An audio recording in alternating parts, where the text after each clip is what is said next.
Happy undefeated Devils Sunday. This is the Let's Go Devils podcast. 9 p.m. No, it's actually 9:10 p.m. edition. 9:09 according to my clock. Oh, well, we're always late. Well, actually, I was late.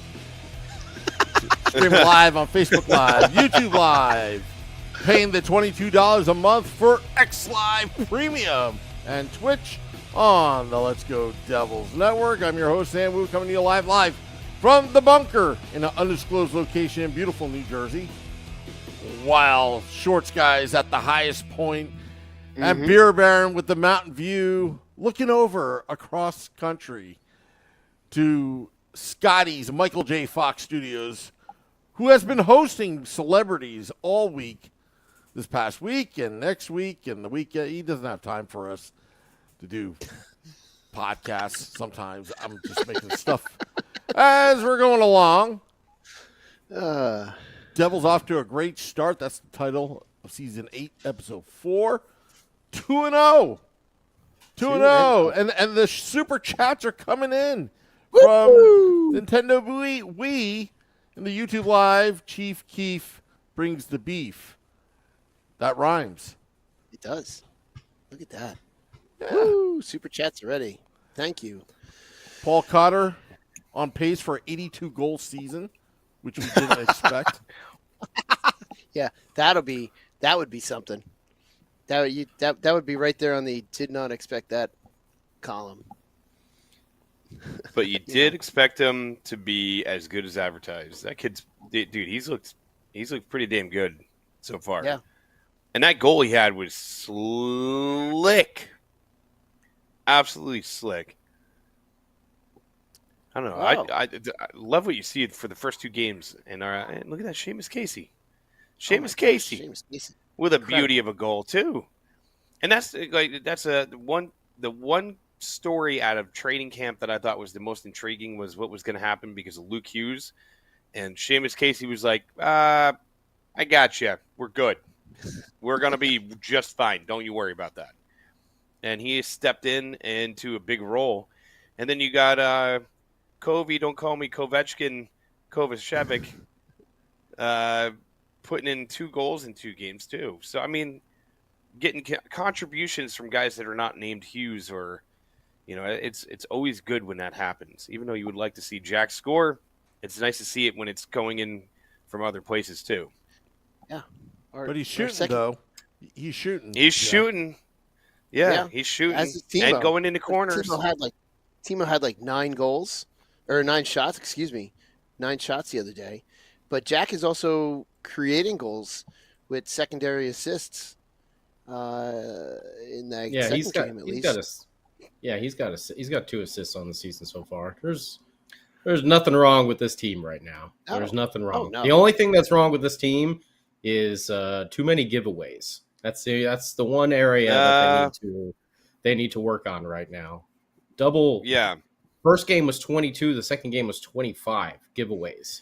So that's the one thing they really need to work on as a team. But overall, you're getting secondary contributions for scoring. Your top line looks diesel. It's only a matter of time. I mean, Jesper Bratt had breakaways. They all pitched in on the Timo goal. They're getting their opportunities. Jack's got 2 assists. They're gonna be piling up the points. I'm not concerned with that top line at all. I'm not even concerned with the second line either, with Nico, Dawson, and Tatar with Tuna. They've been showing great things. And what I really like is the Devils got 2 goals off of a line change. Yep. One was Nico Hischier, who was this was the 4th line in the first game, which Paul Cotter was a part of then. Forechecking the hell out of the Buffalo Sabres, keeping it in the zone where they were able to switch and get some of those more high-powered offense guys on the ice there, and that's how Nico scored his goal in the first game. And then that's how Paul Cotter got set up by Jack Hughes in the second game. So the amount of pressure and, puck possession and the physical battles along the boards and everything like that. And, man, Brendan Dillon, who was it? Paterka, he stood up I mean, bodied him. I don't even know if I don't really even think that should have been an interference call. It's questionable. I don't really know why it was, but whatever. I mean, if that was an interference call, give him something. I mean, Paterno was skating with his head down. I mean, if that was an interference call, then the big hit on Dawson Mercer should have been an interference call. And I don't think either of them. They were just both of them were just good hits, good hard clean hits. But that's the rules now, with all the interference crap. So, but I like the physicality from the team. The secondary scoring looks really good. And man, Jacob Markstrom, you heard Nico Hischier talk about it after game 1. When he's back there, he gives us confidence. And that defense is going to give that offense even more confidence as they go along and grow into each other. And as soon as we get Brett, don't call me Joe, what am I, a clown, what am I, funny to you, Pesci back, they're going to get even better, on the defensive side of things. So it's the first 2 games, besides the giveaways, I don't think you could ask for anything else. And the giveaways, I think they'll clean themselves up over time. It's just, you can so. tell both teams had a shortened preseason, so you could see that there was a lot of it was a little sloppy here and there at points because it looked like teams that didn't really have a lot of time to get ready for a season. So I think over time that stuff will clear up. But Shorts guy, dude, that save that Markstrom made where he reached back and put his paddle out and basically just swept it behind his back. What were you thinking when you saw that? Because I damn near jumped through the roof when I saw that one. I couldn't see it live, so I saw the highlight. But any type of save like that, you're like, I love it. I love it. I love seeing it. I love our goalies doing it. I love doing it myself. It's those saves that you do.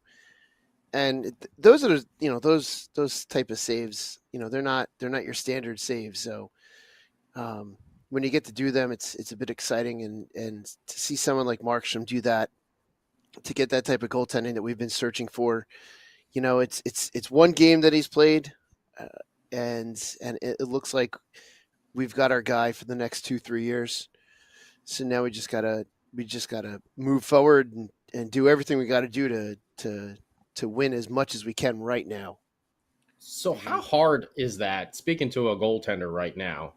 Because if anyone didn't actually see the play, I know most everyone did, but if you didn't get to see it, Dahlin's got the puck at the blue line. He just throws it towards the net, and it goes past the net, hits the backboards, which those boards and that glass behind them, they were some funky bounces. Woo! They were bouncy. And the puck comes shooting right back out to the front to where there's a scrum. And now Markstrom's got his momentum kind of going forward because he's kind of going down into the Superman position here. And then he's got to stretch all the way back. How is it, Shorts guy, as a goaltender, what's it like trying to find the puck? 6'6", keep in mind. He's also 6'6".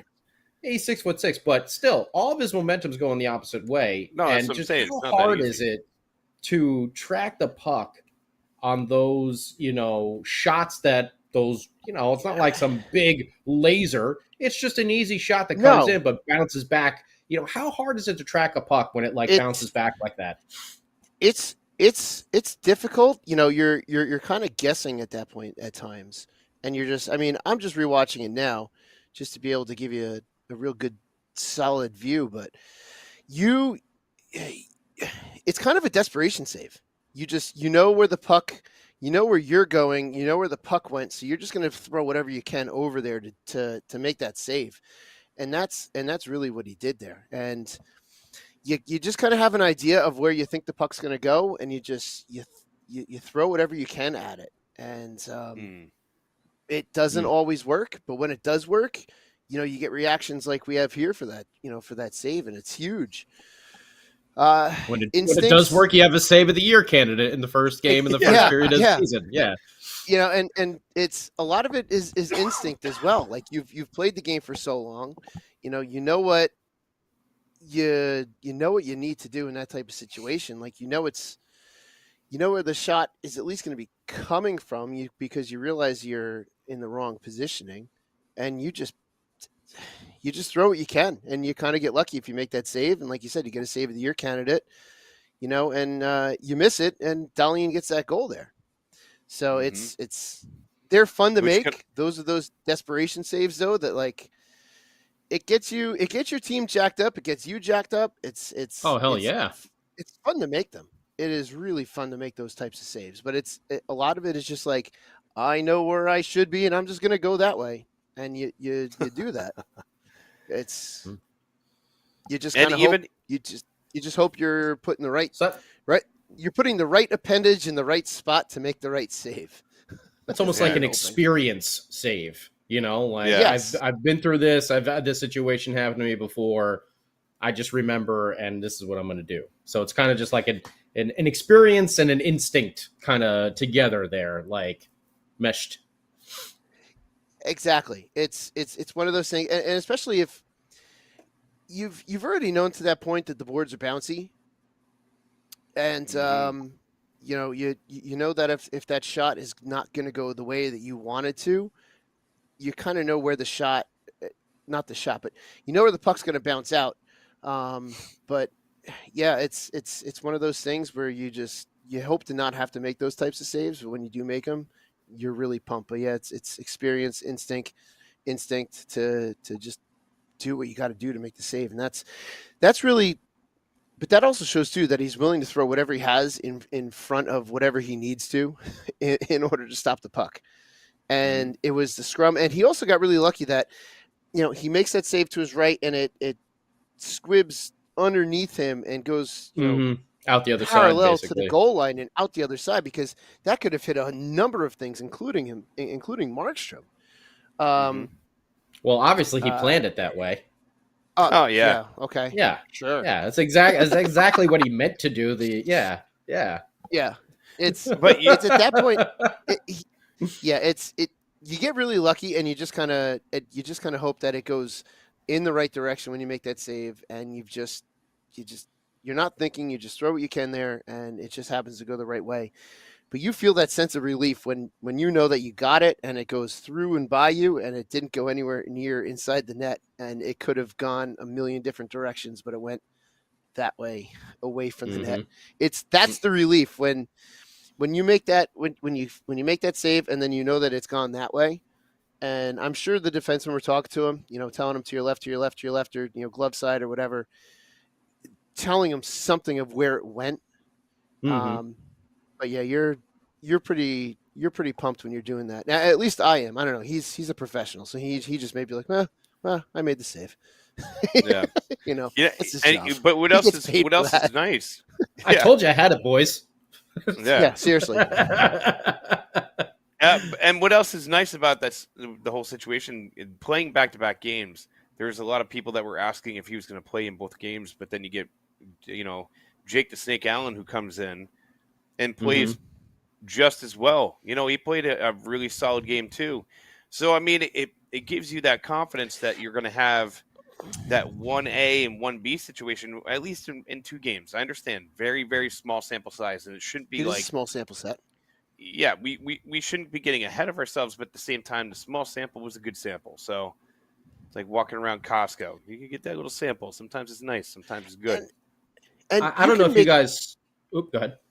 I was going to say, you can make the argument with Jake Allen that he had the more difficult of the two games because he didn't get a lot of shots at times. He went very long stretches of the game with getting nothing. And at that point, Devils you have to dominated shot-wise. They dominated. Oh, yeah. They dominated, but those can be, like, we saw Brodeur, have 11 save, 12 save shutouts, and he was built for that type of hockey, but that's not always the most easy game to play because there's no flow to your game. So you can sort of daze off and go off into that direction mentally, and then you get caught because you haven't seen a shot in 15 minutes. So that was – you could make the argument that he had the more difficult game than Devin Levi because Devin Levi's he made 34 saves. He was really good, and I was excited. He was that game could have easily been like 5-6-1. Oh my gosh, Devils! Oh yeah, Levi kept him in that game. So when you're in Devin Levi's spot, you're in a flow. You're not even thinking. You're just making save, and then in Jake Allen's spot, you see the rush coming down, you kind of set to your left, to your right, you follow it along, you shuffle along, and then the play gets broken up and it goes in that direction, away from you. And sometimes you can get caught daydreaming. So you have to do a little bit more motion that you wouldn't do, moving, going out to play the puck a little bit more, maybe going to skate on the stoppages. You're going to go out and skate a little bit more, depending on what a goalie will do. But that could be a very difficult game when you're not seeing a lot of shots and you're seeing like a shot and then 5 minutes of nothing and then another shot and then maybe 8 minutes of nothing. So Jake Allen did very good, but it still felt, that entire game still felt so tight. Like it felt like it was, that made me nervous with the lack of shots that Buffalo had, that he could get caught sleeping and they would score and go up, 2-1. It just, that felt like a really tight game for as much as the Devils dominated almost every other aspect of that game, except the score sheet for a while. That game felt so tight to me. Yeah. And I don't know if you guys caught this news report that came out of the Czech Republic after for the second game when Jake the Snake was in there for the start. Apparently, the Girl Scouts of the world, not only of America, but the Girl Scouts of the world got together for the Jake Allen game, and they brought a whole bunch of "I Hate Sam Wu" signs there, and they are in a united front to find and attack Sam Wu after his, legendary incidents in Las Vegas last year with the 8-year-old Brownie troops. So there was a massive, protest and parade of Girl Scouts outside the arena, searching and looking for one Sam Wu. Now, I don't know how much harm down with the Wu. Harm they were going to. Yeah, down with the Wu. They kept saying they were looking to throw those peanut butter cookies at him. They were just going to pelt them with the cookies until I heard telling me there was an international incident. There was an international incident because of the Wu. Oh, okay. I heard Sam. I heard your pictures hanging up in Girl Scouts HQ, and you're not allowed to buy cookies anymore. Don't sell to do not sell this man. Yeah, cookies. Do not sell to this man. Yeah, it's kind of like that bad checklist on The Simpsons, and it's like Homer J. Simpson, Homer S. Simpson. It's just Sam Wu. Don't sell to this the man. Wu. They say boo the Wu. Boo the Wu.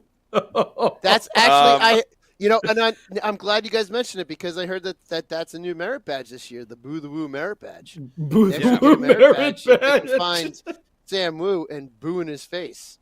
They can physically see Sam Wu and boo at him. It's a merit badge. You know what? I'm living rent free in their heads right now.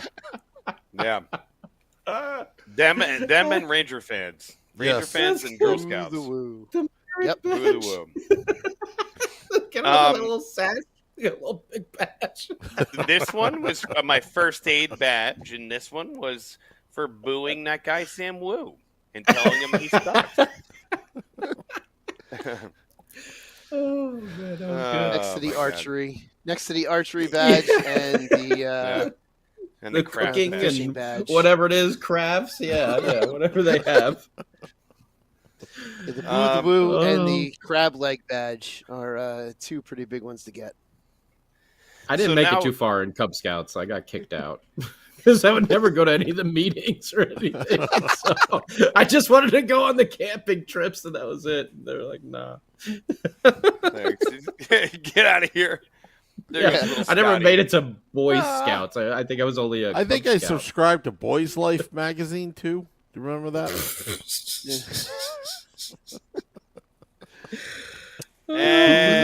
Anyways, Boo the Woo merit badge. Boo the Woo. Someone out there make that, please. Don't worry. Don't forget, Scotty. I've already been thinking about it in the last 10 minutes. The Boo I would love to be able to give those away at some point. Those could be like little merit badges for everybody. And for all of our graphic designers out there, remember we want a Photoshop of Sheldon Keefe's head on Keith Richards' body. Okay, also drinking an Ann Crew brew. So that's what we need now. Instead of Lindy, we're gonna have Sheldon Keith Richards. So get it going there, Photoshoppers. Sheldon Keith Richards. So going back to the more important topic of our team here. The Devils I thought you coming meant back the Girl from Scouts. this. Well, that too. The Devils coming back from this road trip. It's not just a road trip. You're also flying from overseas. You're readjusting to time changes. Yeah. They do have a little time off in between the last game played and Thursday night's opener against the Toronto Maple Leafs, which we will be there. Live. I think that's going to be the biggest test for them. Actually, is having this amount of time off in between. It's good so they can get reacclimated to the different time zones and everything. But, you get into the season, you get 2 victories, you're like, all right, let's go, boys. And then it's like, pump the brakes. We got to wait till Thursday. And now we got to go through customs because somebody tried to sneak in. I've got a question. I've got a question for our audience. Damn it, Keith. I said buy that at the duty-free shop, all right? Come on. I got a question for our audience. Anybody listening in right now? Did anybody go to both games, then went to London to watch the Jets, then come back? That would be pretty badass. Yeah. That's a hell of a good trip. That's like a $10,000 or $12,000 trip right there. Or go to the Giants game, then go to the because I think the Giants were in Europe not too long ago. No, they will be in a couple weeks. Oh, a couple weeks. We're punishing Germany once again for World War II by giving them the Giants versus the Panthers. That's your punishment once again for World War II and World War One. Yeah. You ever see that Norm Macdonald where he's just like, I'll tell you what country I'm afraid of. Germany. They decided to go to war a couple times. Who did they choose as their opponent? The world. That's fantastic. I haven't heard. I have to search that one up. I ruined the weekend with watching the Jets. Dude. So the Jets. I think there's a couple positives. Yeah, there's a couple positives going into it though. Number one is the fact that Sheldon Keefe is going to be facing his former team, so he's going to be getting the boys up for that one. There's no way there's going to be, or there's not going to be a little extra juice in that one because it just feels like it's he'll have them ready. He'll have them plenty ready for that one.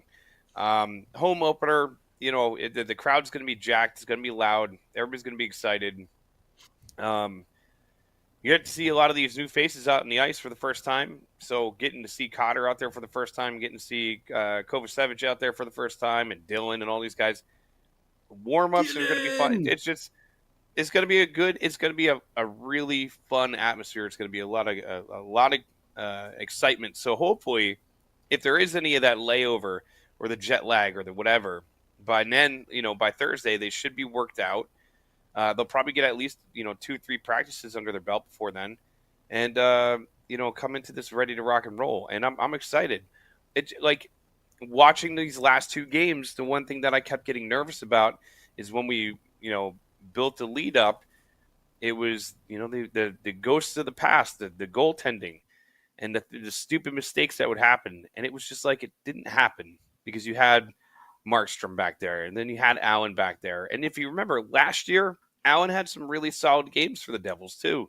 So, maybe it's finally one of those things that we don't have to gasp every time there's a breakaway or a 2-on-1 that you're like, oh God, well, that was a fun lead we had. But I think it's going to be good.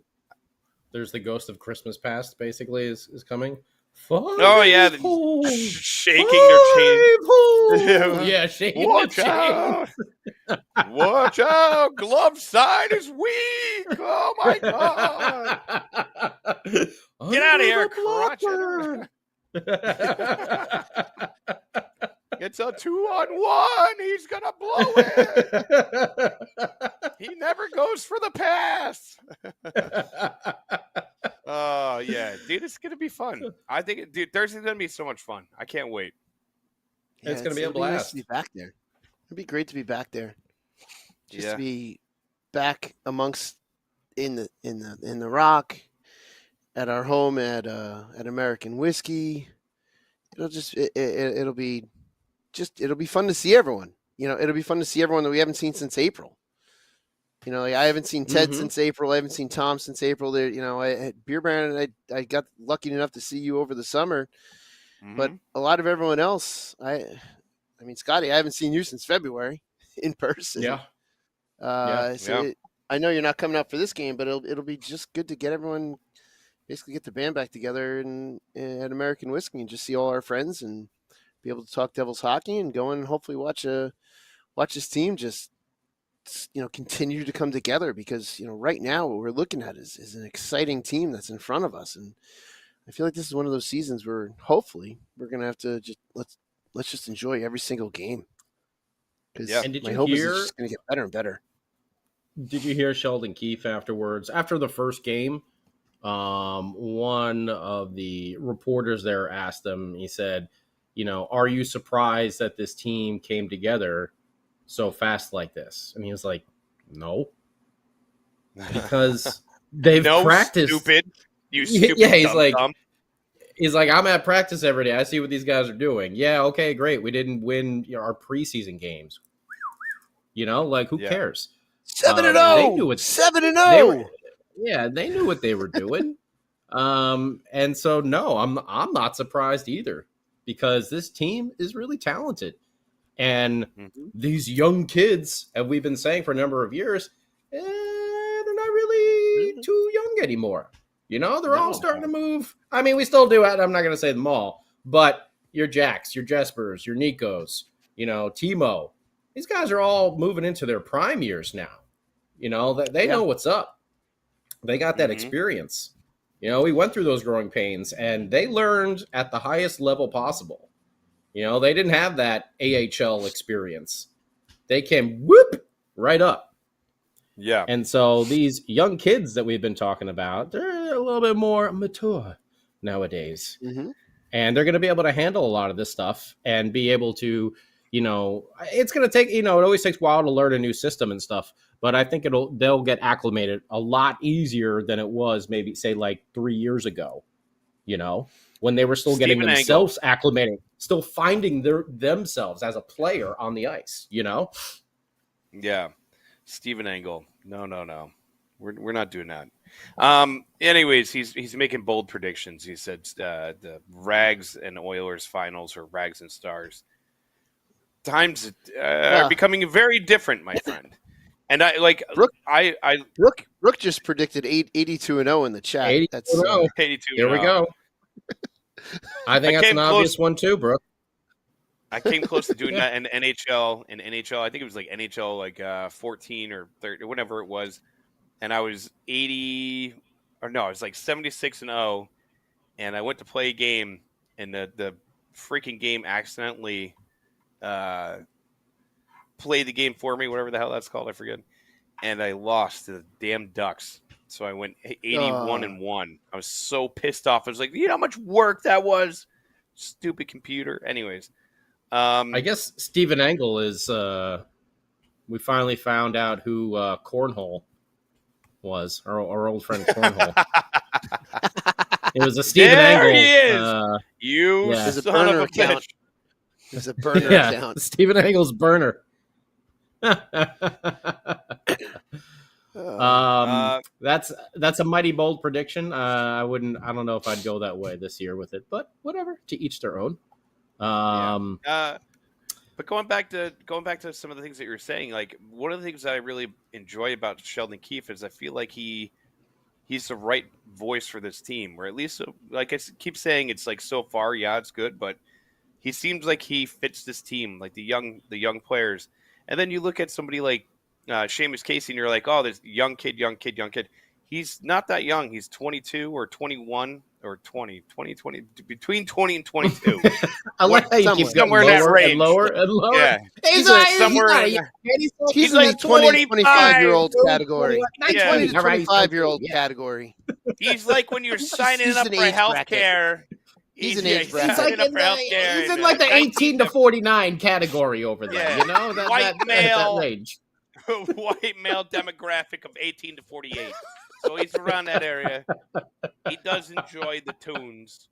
Seamus Casey is not. He's not a 17-year-old kid like Nemec was last year. He's got season on him. He's got college experience. So his success shouldn't be as big of as a surprise. And I feel like, this team, as they're young on paper, but like you nailed it. I feel like they are starting to step into those veteran shoes. But then you bring guys back like Tatar. You bring guys that have a veteran voice. You bring back, there's certain pieces that Lazar, yeah, Nason. there's certain pieces. Stefan Nason. Yes, Dylan. Stefan Nason. Dylan. And Nason with that first bitch. goal, the first goal of the NHL season, the 24-25 season, that was a hell of a nice shot too. And I mean, and it was just to see him score. Those were the types of goals when he was in Carolina that he was scoring against the Devils all the time.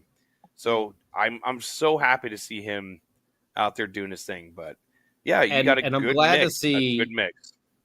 And I'm glad to see someone. I'm glad it's Stefan Nason wearing that number 11, because there's not many people that can live up to Mad Dog standards, But True. Stefan Nason is a very similar player to John Madden, so it's nice. I think it's fitting that he wears that number 11. Well, he's wearing it for Brian Boyle. That's the whole reason he chose to wear number 11, which I think is even cooler. That's good too. Yeah, his Boyle was awesome too. Yeah. No, he was. Yeah. Yeah, dude, it's just it's nice. I feel like there's a good balance of veteran presence on this team, and Cotter is going to be. I feel like he's going to be what did you keep calling him? The new Coleman 2.0. Whoa! Yeah, I think Whoa! Super chat. Thank you, Rick. Thank you. Beer Baron's so excited he has the cough. I got a cough and yank my freaking headset off my head. Is that Rick? Is that Canadian dollars? Is that too? Robitaille? Is that how you say it? Robitaille. Or is it Robitaille? I'm going to go with Robitaille. No, I'm going to go Robitaille. Like Luke Robitaille. I'm going to go Robitaille. It depends. Well, thank you, Rick. Thank you, Rick. If he's in Canada, it's Robitaille. If he's in if he's in Jersey, it's Robitaille. Yeah, it's Robitaille. Hey, I got to come smack your face with my Robitaille. Oh, hey. Boom. That super chat fell off the truck. Yeah, I just found I found this super chat on that guy in his pocket. You know what I mean? No, it's okay, officer. Don't worry about it. It's okay. He was holding it in his wallet for me, if you know what I mean. I got it back. It was just even in Canada, that guy sounds the same. That's the character. He that does. Always sounds exactly the same. Yep. Thank you, Rick. Woo! Yeah, thank you. We appreciate it. Big time. Nailed it. Yeah, dude. Like this team it's super well balanced right now, and just I know a lot of people were talking about it before in the in the regular chat, not the super chat. We're saying who's the defenseman that's going to either go down or sit up in the press box when Brett Pesce comes back, and it could be Kovacevic, it could be Casey. But Casey's played his way onto this lineup, and I'd be hard-pressed for him to come out. So It's going to be – my bet would be Kovacevic if I had to put money on it. I think they're going to do a little bit of a rotation with guys, and I think it might actually help them out a lot, especially the younger defensemen. If they decide to keep Casey up here, I think they have enough able bodies that are good enough to be out there in that top six. For your defenseman, in the six. I shouldn't say top six. Yes. The six for your defenseman. I don't know. Like I mentioned this in Devils After Dark. I feel like Keefe can almost do a la like a baseball team where you don't see the same guy playing left field every single day. They kind of rotate around a little bit, and guys get in there, guys get a rest. And I feel like Luke, Nemitz, and Casey would probably all benefit every now and then for taking a game off and going up in the press box and just watching. I don't think that would be a bad thing for them. No, even if they are playing well, you can move them in and out of that lineup with the depth that you have. Because Kovacevic, I don't know if he's really like, last year when we had DeSimone, it's like, all right, he's your seventh defenseman. When we brought him over. But Kovacevic, he's going to be almost a la like Siegenthaler when he came over from Washington, where it was just kind of a numbers game over there. Siegs wasn't getting his opportunity. He comes over here to New Jersey, and he played really well. Mm-hmm.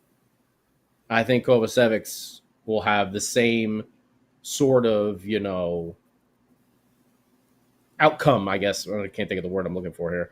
The same sort of, way of, how it plays out for him. He's a good player. Mm-hmm. He's a big guy, too. Dropped the gloves in preseason. Like seeing that. Mm-hmm. Mm-hmm. Good shot.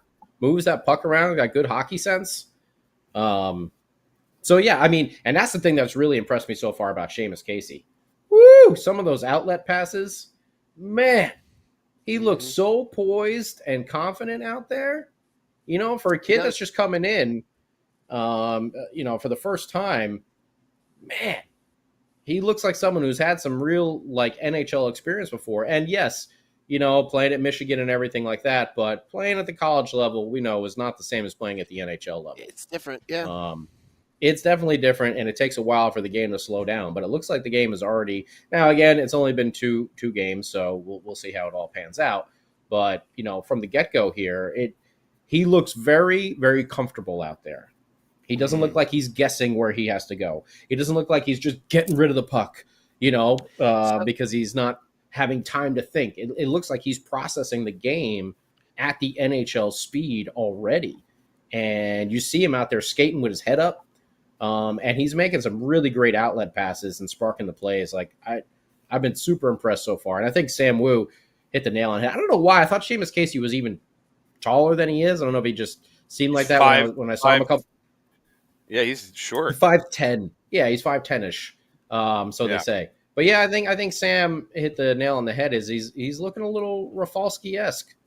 Now, Rafalski, I think that's a great 5'9" with skates on. But I mean, but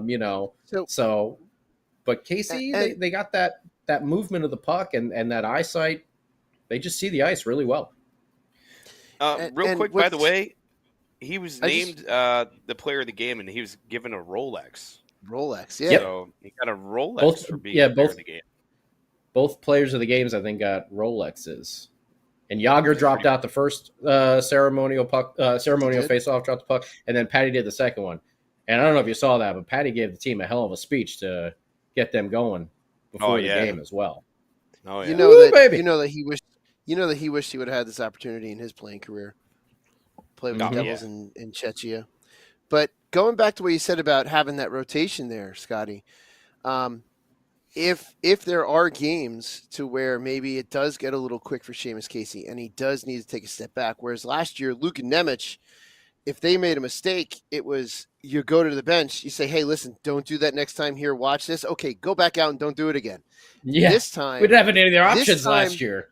Yeah, but this time, Seamus Casey, and I'm just using him because he's the newest guy on the bench. He's a young guy. But if he has those games where he doesn't play well, he can watch from the bench for the rest of the game and then say, listen, this is just, we want you to watch. Here's your homework. You're going to watch this, this, and this while this game is going on tomorrow night. And we have that luxury this year, which we didn't have last year. So, whereas, like I said, Luke and Nemec, they just had to be like, hey, just don't do it again. Hopefully you don't do it again tomorrow. And they had no opportunity to watch because you do learn a lot from watching.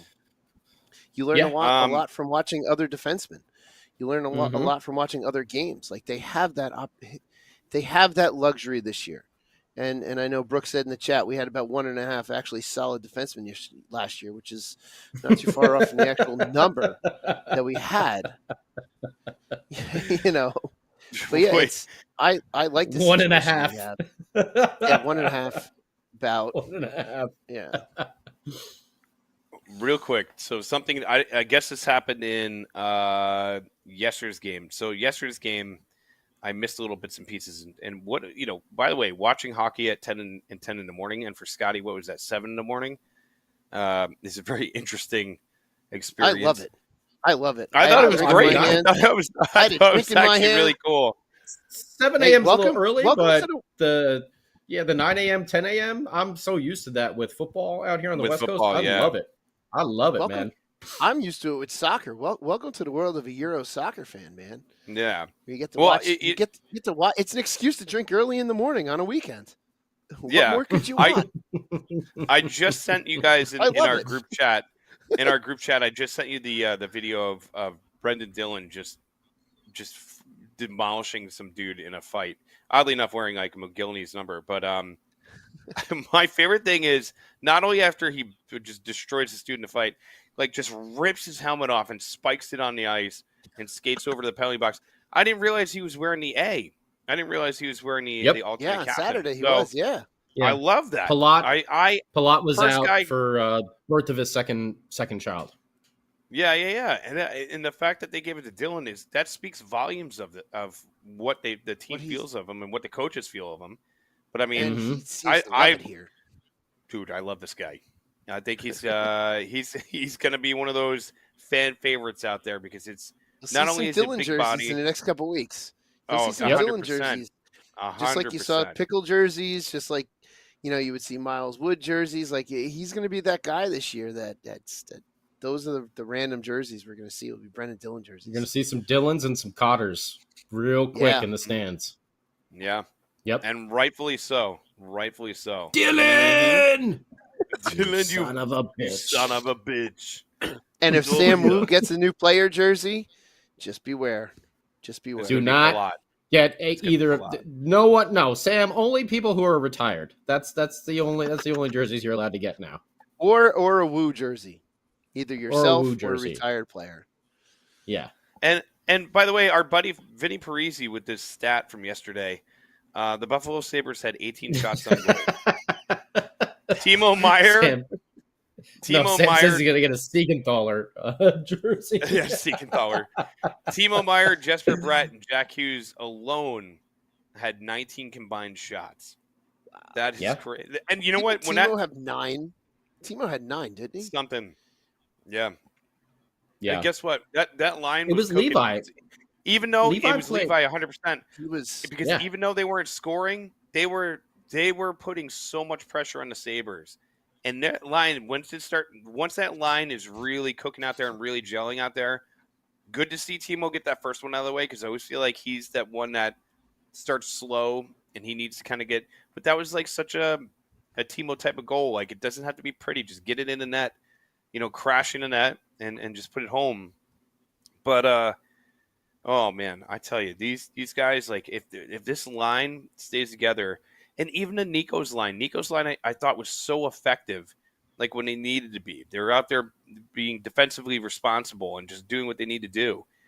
I mean, this team could be so well balanced and just so perfect as long as everything stays good. Oh God, sorry, I got the stupid allergies that are killing me right now. The fall, it's wonderful. The leaves change, and I feel like I'm dying every day. It's wonderful.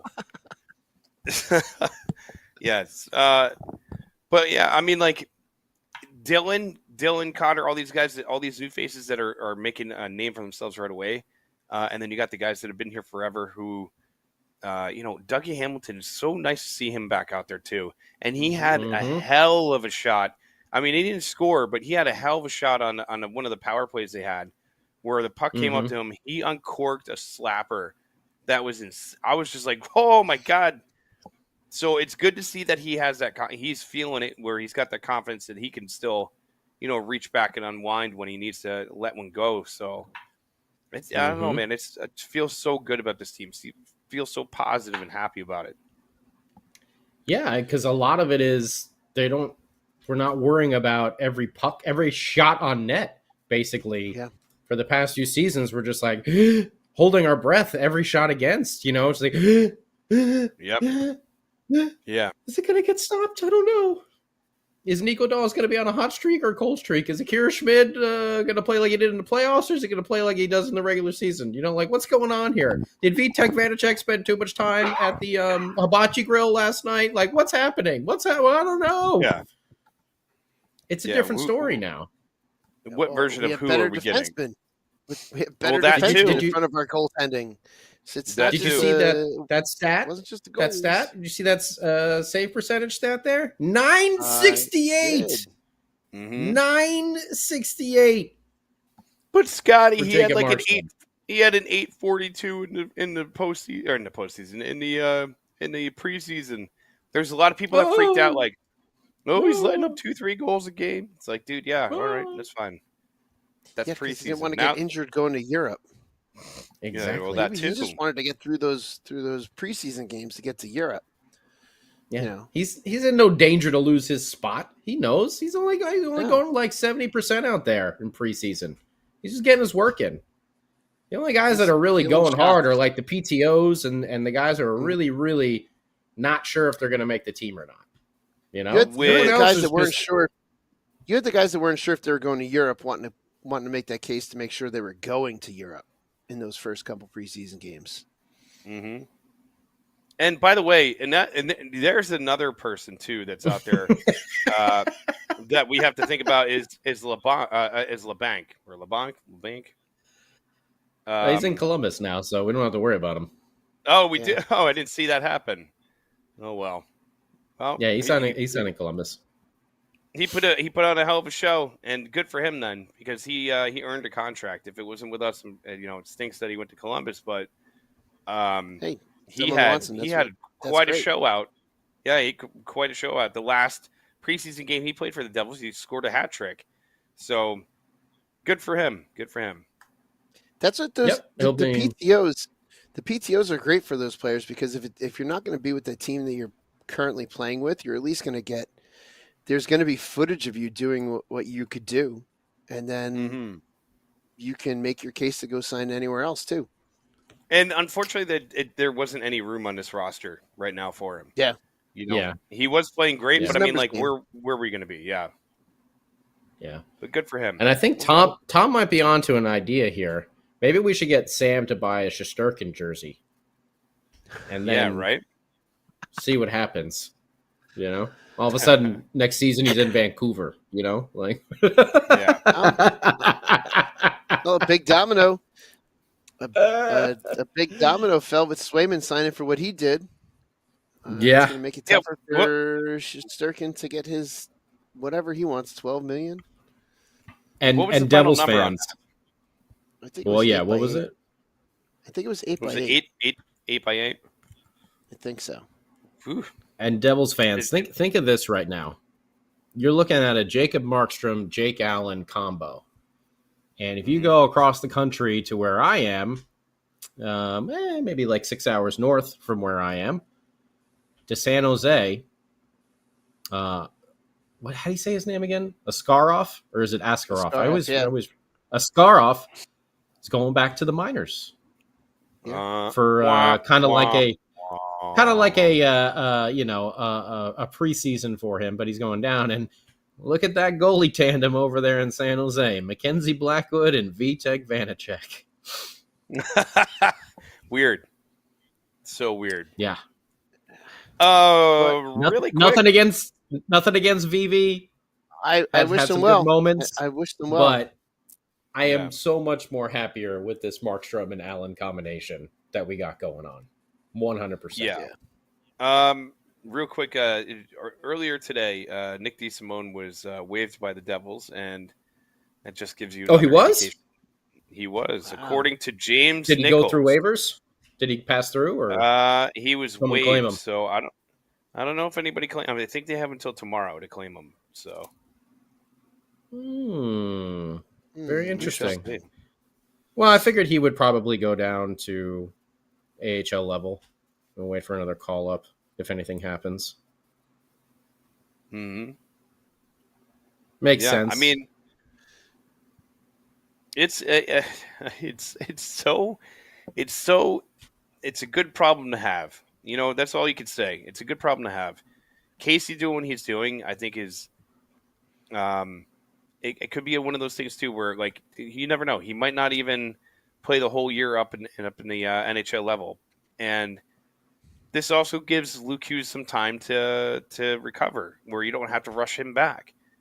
And you know, I think that's probably like a blessing in disguise as well, because you don't want to have to put him in a situation where he's like maybe not 100% ready. Maybe you could even I don't know how this works. If they can give him an AHL stint just to to recover, or if they cannot or cannot do that, or can or cannot do that. So, other news as well. Just on the waiver wire there, Devils waived 4 players: Shane Bowers, Nick DeSimone, Colton White, and a little bit of a shocker here, Nolan Foote. Wow. Oh, well, oh. So I guess they're all headed back to the AHL, unless someone snaps him up. Claims, yeah, I wouldn't be surprised. I see some other former Devils on here as well.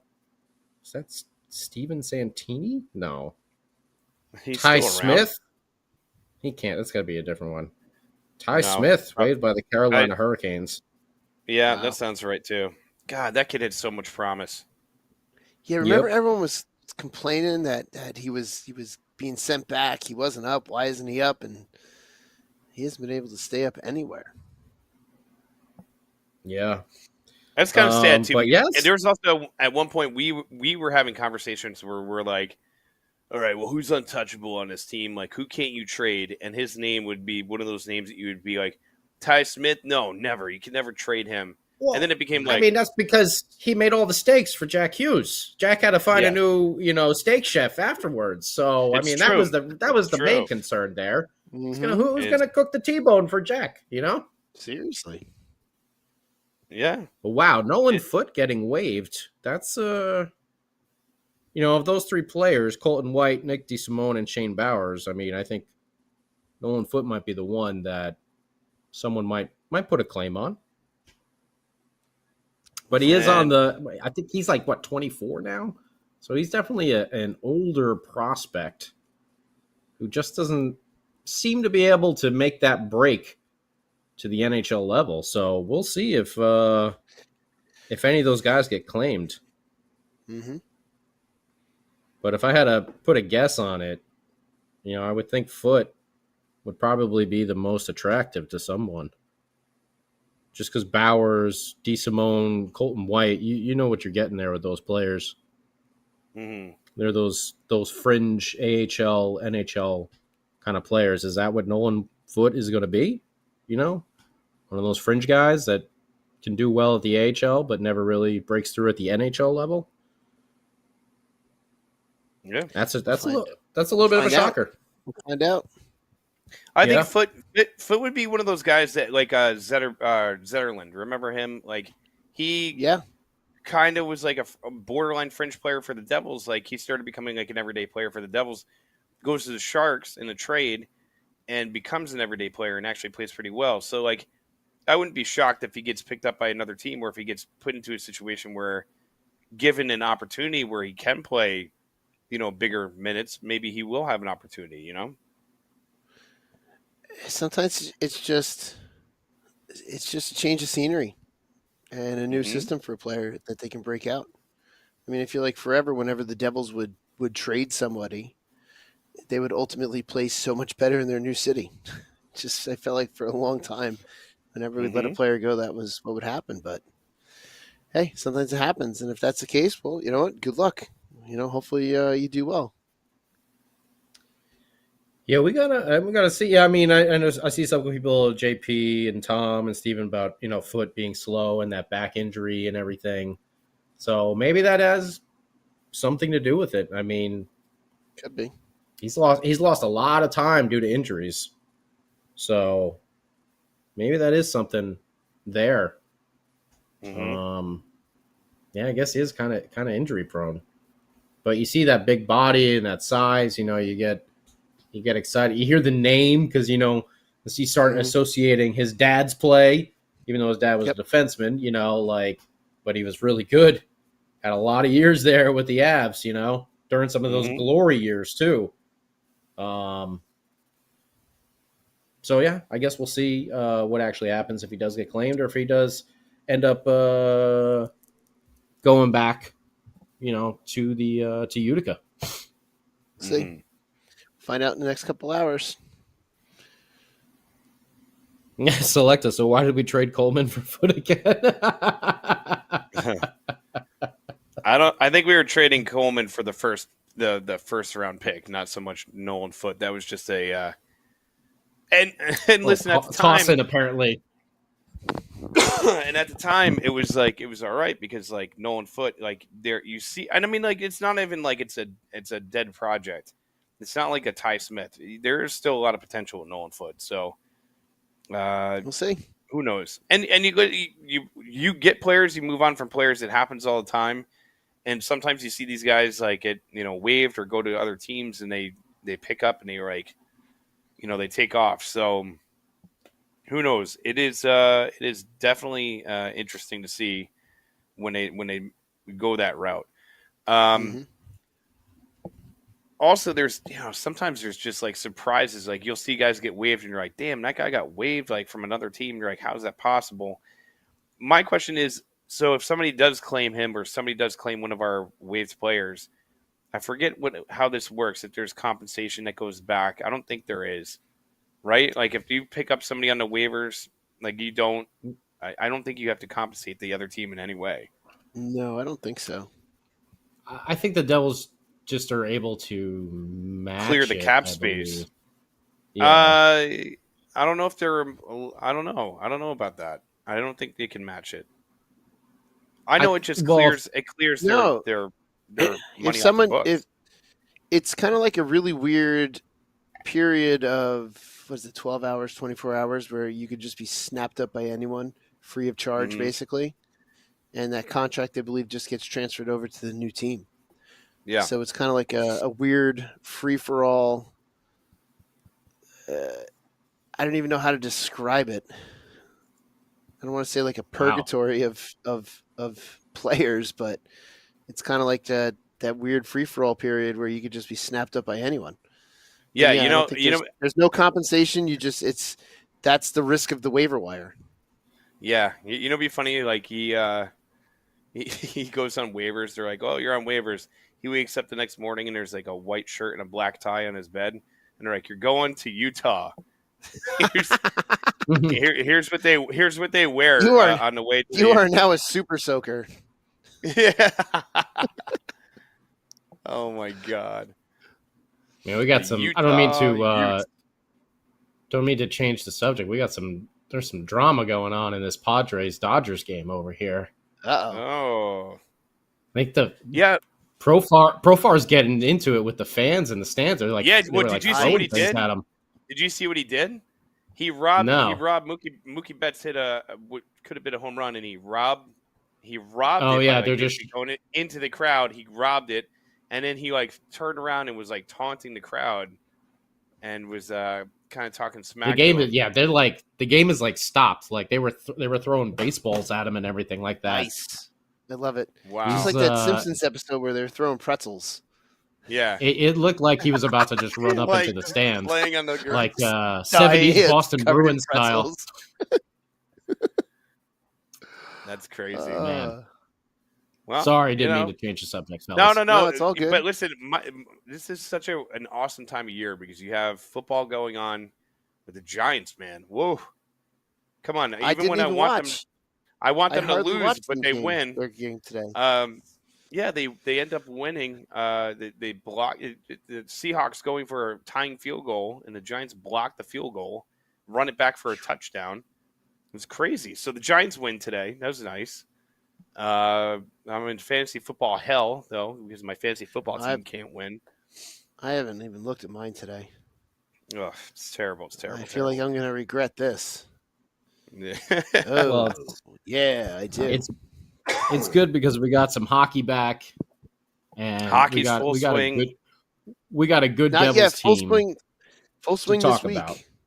Full swing this week.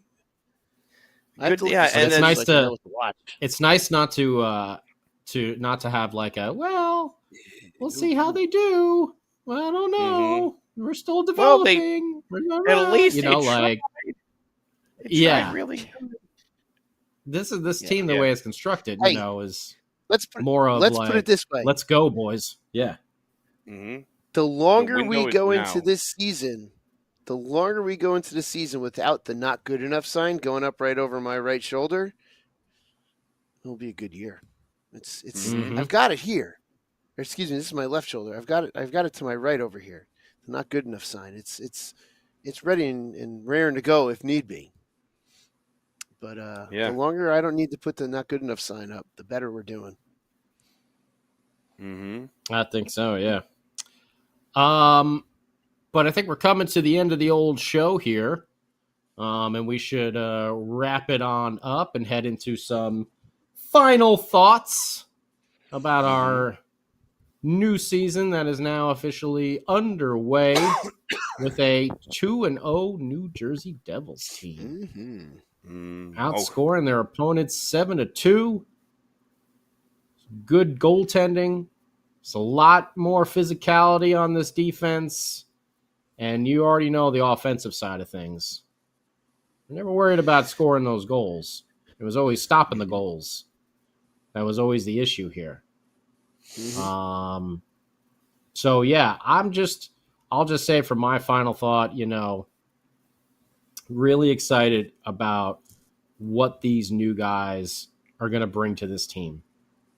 The Dillons, the Paul Cotters, even really you could say Curtis McDermott too. I mean, he was only there for, like a month or two last year. I know he's not going to play every game, but he got in there, and he did fine. He did fine in the second game with Palat being out. But, you got the returning Stefan Nason. He's new, but he's not really that new because he was here before. Yeah. But still, he's a completely different player now. Completely different player now, yeah. So much better. Tatar coming back. I mean, you're going to see a lot of, a lot of these guys just having an immediate effect on the ice. And Brendan Dillon, I think, will be leading that charge until maybe Brett Pesce comes back. But, just excited for this team to have these complementary pieces to go along with the Jacks, the Jespers, the Nikos, the Dawson Mercers, that core that we've built and we've seen grow. Now they're getting those complementary pieces because, like we said, they are getting into their prime years. They're not just little kids anymore. So be excited, Devils fans. Be excited for this year. As long as we don't go injury crazy like we did last year. But Fitzy's already looked into that too with the amount of depth that we have. So good on everyone. I think all around in the team, from top to bottom. I think they played this season so far, or this off season. They played this off season very well. Now let's see the results on the ice. I'm going to say congratulations to Sheldon Keefe because Sheldon Keefe becomes the 6th Devils coach in franchise history to win their first 2 games. And he joins the likes of Jacques Lemaire, Pat Burns, Jim Schofield, Bill McMillan, and Kevin Constantine. So goes 2-0 in his first 2 games as the Devils bench boss. And, I think Thursday is going to be rocking, man. I think Thursday is going to be a lot of fun. I can't wait to be there. I'm going to be there with my wife and my daughter. And my little one, she's still not ready yet. She falls asleep in like the second period. I'm like, I can't deal with that. Not an opening night. But my older daughter's ready. Like it's such a fun event. If you haven't been there to go to an opening game, they do a really nice job. You get to see all the players come out. They autograph things for all the people that they can. They stop on a red carpet, take pictures with everybody. It is a really cool event. And sometimes like really some of our few opportunities to get this close to some of the players to see them up close and personal. And it's going to be awesome. I can't wait. I can't wait for that opening video, like right before puck drop. It's like one of my favorite times a year. Just all that excitement, all that buildup, and like to already have 2 wins in our back pocket feels really nice because if they're coming into this game 0-2, obviously it's not going to. You're not going to be in desperation mode, but you'd want to feel like you just want to feel good. So we feel good. Team looks good. Let's just keep this momentum rolling. All right. One, we have goaltending. I'm so happy to have good goaltending. No, we have great goaltending. I'm happy to have it. So it's going to make my season just that much more fun to watch. 2, It was good to see our old buddy Alan, little Fireboy, in the chat earlier today, going out to take pictures of the Northern Lights. Looking forward to seeing those pictures. And 3, a big congratulations to our good friend Max, who just got engaged. So we either buy him a beer and congratulate him on Thursday. He's coming down, so buy him a beer and congratulate him, or buy him a beer and shake your head at him and say, "What are you doing?" But either way, congratulations to Max. Be good to see you and everybody else this Thursday. So I'm looking forward to seeing all of our friends who we haven't seen in a while on Thursday. Oh, and real quick too, congratulations to our friend the Brat Pack for getting married as well. Oh, so good for him. Congratulations. He got married over the weekend, so congratulations to that. So Mrs. Brat Pack is 1-0 right now. 1-0. 1-0 since they've been married. Keeping track of that. Mm-hmm. Keep a track. Keep a track. Sam? Well, it's up to you. I really don't know what to say other than this is completely opposite what I predicted this preseason. That the team would start off slow. They're fragile. And then, they're going to have their struggles. But so far, 2-0. I'm pretty happy about that. I like being wrong sometimes.